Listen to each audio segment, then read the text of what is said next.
Sí, son tres personajes que bajan a un sótano de una vieja fábrica abandonada, y en estos sótanos, lindero a estos sótanos, corre el entubamiento de un río que se llama el Maldonado, que esto es un dato real, histórico, que recorre varios kilómetros de la ciudad de Buenos Aires, y que ha producido siempre históricamente este entubamiento de este arroyo, grandes inundaciones en la ciudad de Buenos Aires.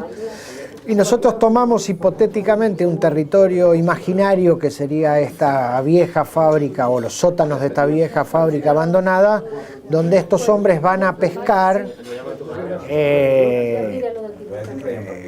una especie de pescado mitológico que se llaman las tarariras titán. Las tarariras son un pescado muy popular en la Argentina, pero que acá supuestamente ha crecido enormemente y se ha transformado en una suerte de Moby Dick a través de los años, y estos personajes van a tratar de pescar a este animal. Es como una excusa para crear un tiempo donde se van a producir una serie de acontecimientos entre ellos, y también unos intercambios, por decir así, de discursos sobre política, sobre las mujeres, sobre el rol de los hombres, etc.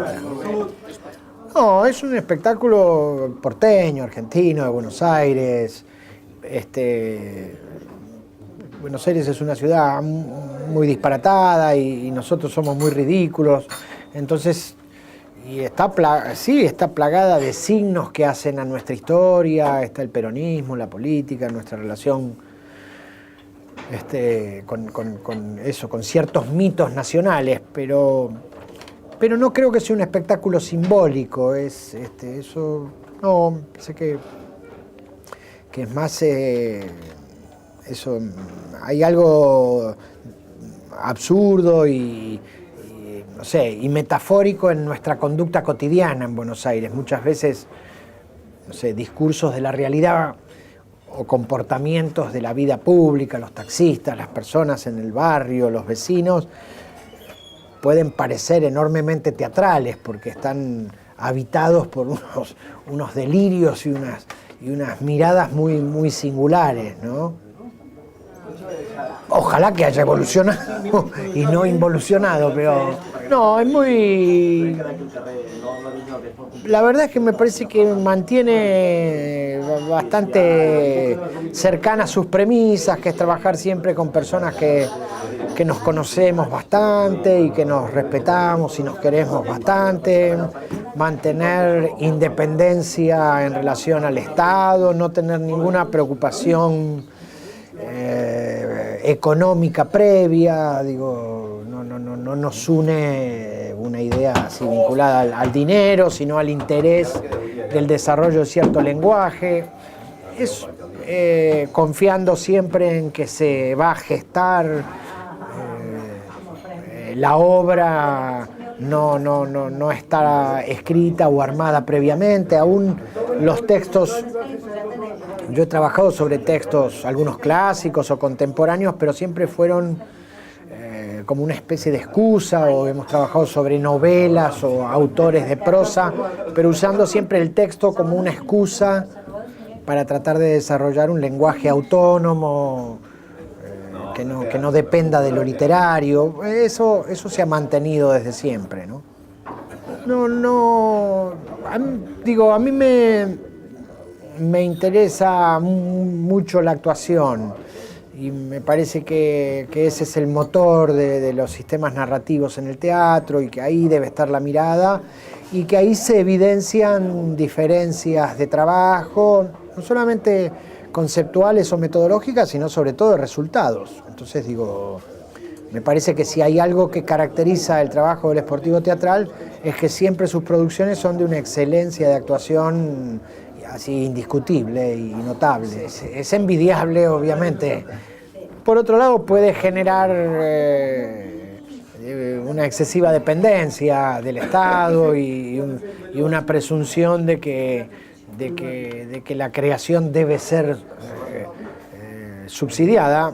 Eso es bastante discutible y lo que puede, digamos, lo que es positivo está a la vista y lo que es negativo es que eso, que se dependa, que se espere excesivamente del subsidio, del presupuesto, o que se tenga dependencia del dinero. En el teatro el dinero no es determinante, no es un arte que dependa tanto del dinero, depende más de las personas y de las ideas, pero no tanto del dinero.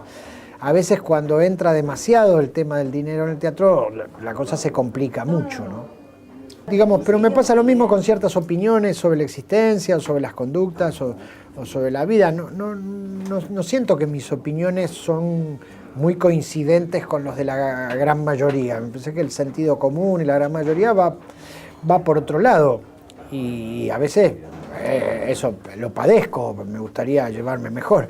También me pasa lo mismo con lo que le gusta a la gente, un montón de cosas que la gente le gusta mucho, en términos teatrales digo, o en términos espectaculares, a mí no me gusta o no me resulta conmovedor y me sorprende cómo eso le interesa a un gran público. Yo creo más en un teatro minoritario, reducido, con una cantidad de espectadores que permita ver mucho a la actuación, que se vean de muy cerca la actuación. Eso, yo no me imagino ver un espectáculo en la fila 17, donde no reconozco ni veo los ojos de los actores, no me gusta eso. No, yo creo que sobre todo me parece que lo singular del teatro de Buenos Aires, que es lo que yo más conozco, ¿no? Son los actores, sé que hay una cantidad enorme de actores y de muy importante. Hay una gran tradición en el teatro desde hace más de 100 años, hay una gran tradición en el Teatro de Buenos Aires, hay autores extraordinarios, muy notables, ha habido también generaciones de directores muy importantes y en los últimos años los actores, hay una cantidad enorme de actores con un grado de disponibilidad creativa y con un grado de discurso autónomo de la actuación que los hace muy poderosos, ¿no? Y me parece que entonces desde ahí se genera un lenguaje en Buenos Aires que torna muy apreciado ese tipo de teatro.